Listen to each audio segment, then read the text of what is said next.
नमस्कार आपण समस्त को टेक विज्ञान चैनल रे स्वागत। बंधुगण आज मु आपन को एही वीडियो माध्यम रे गोटे चमत्कारी शक्ति विषय कहबी जो शक्तिटी आपण माने अति सहजरे प्राप्त करि परिबे। देखंतु जदि आपण माने सही शक्तिटी थरे प्राप्त करंती ताहले जीवन रे आपण मानकु केबे भी कोनोसी असुविधा हबो नाही। जे कोनोसी असुविधा मध्य आपण माने चुटकी मारिले से सब असुविधा को दूर करि परिबे। देखंतु असुविधा माने गोटे होई न थाए। एही दुनिया रे जेते मध्य असुविधा अछि, प्रेम हो, आपण मानकर आर्थिक समस्या हो, शत्रु समस्या हो, किंबा जे कोनोसी समस्या आपण माने चाहिए से सब समस्या को दूर करि परिबे। आपण मानको अधिक किछि कष्ट करबा को पड़िबो नाही, केवल मात्र गोटे दिन कष्ट करिवे ताहले आपण माने एही शक्ति को जीवन सारा पर्यंत व्यवहार करि परिबे। आ गोटे कथा मध्य देखंतु मो अधिकांश व्यक्ति मानकर कॉल वर्तमान समय रे रिसीव करि पारु नाही। तेणु आपण मानको अनुरोध करूछि आपण मानकर जहा मध्य असुविधा होई थाए ताहले मते व्हाट्सएप रे जोगाजोग करंतु। व्हाट्सएप रे एका आपण माने मेसेज करंतु। मो जते बेले व्हाट्सएप देखिबी आपण मानको निश्चय रिप्लाई करिवि। वर्तमान चलंतु जानि नवा सही चमत्कारी प्रयोग विधि।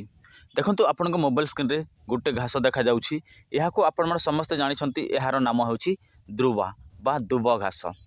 एही दुब घास प्रायतः दुई प्रकार देखिबा पय मिली थाए। गोटे सबुज वर्णर एवं गोटे सामान्य धला वर्णर।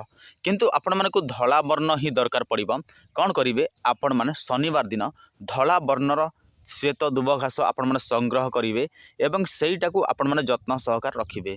से शनिवार दिन आपण माने कोन करिवे आपण माने उपवास रखिबे। ध्यान देबे आपण माने कोनोसी भी खराब चिंता करिवे नाही किंबा कोनोसी एमिति खाद्य पदार्थ ग्रहण करिवे नाही। ठीक रात्रि 12 रे आपण माने गोटी होमकुंड प्रस्तुत करि नेबे। तापर आपण माने कोन करिवे घियो महु जोगाड़ करि नेबे।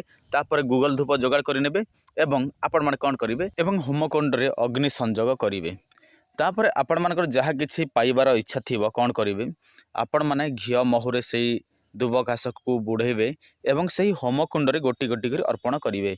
एही भाबे जदि आपण माने 1111 थर आहुति देबे एही दुब घासर ताहले आपण मानकर प्रत्येकटी इच्छा जो इच्छा पई आपण माने एही यज्ञ कुंड एही होमकुंड प्रस्तुत करिसंती से इच्छाटी आपण मानकर संगे संग सफल हेबाकू लागिबो।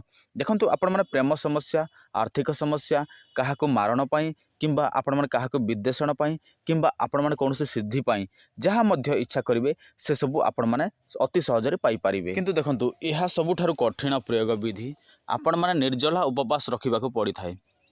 जदि आपण माने एहा करिवा पई चाहंती ताहले खाइबाट दूर कथा पीबा पई मध्य एही प्रयोग रे मना करा जाईछि। तेणु जदि आपण माने निष्ठार सहित करिवा पई चाहंती किछि पाइबा पई चाहंती ताहले आपण माने अवश्य एहा करिकि देखंतु। आपण माने होम तो करिवे किंतु केउ देवादेवी को आपण माने स्मरण करिवे। देखंतु माँ भगवती को आपण माने स्मरण करिवे आ आपण माने किछि करिबा को पड़िबो नाही। केवल जोटा आपण पाइबा पई चाहंती ताहा ही भाबिवे आ गोटी गोटी करी एही धुब घास को पकेइबे। आ एहार अधिष्ठात्री देवी तो मु आपण कहिली भगवती बोलिकी आउ किछि आपण को जानिबा दरकार पड़िबो नाही। बस एतिकी ही एहार प्रयोग विधि नियम नीति।